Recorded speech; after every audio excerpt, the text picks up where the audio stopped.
By the time of the Battle of Franklin, again, November 30th, 1864, which was toward the end of the Civil War, the slaves had all been sent to the South, mostly to Louisiana and Montgomery, Alabama, with only a couple of exceptions. There was probably a cook, maybe one maid, but most had been sent south.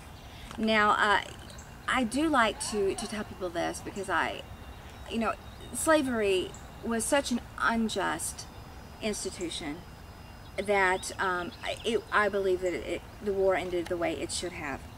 However, I do want to say this, that Randall McGavocks, his son John had a manservant that was sort of a personal helper, and he wrote, he knew how to read and write, that tells you right there a lot about who they were.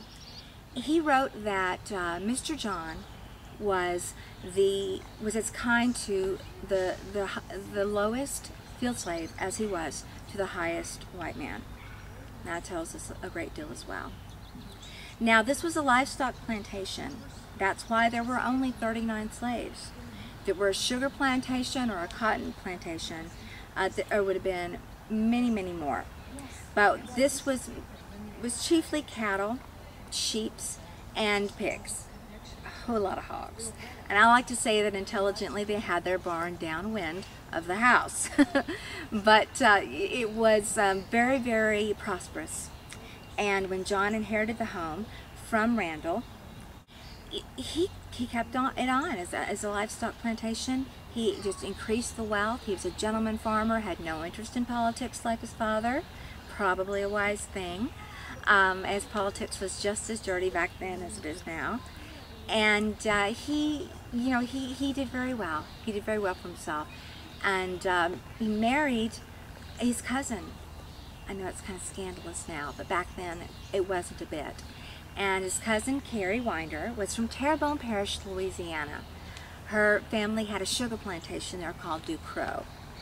And so I think it was pretty much understood that they would marry. And they did in 1848.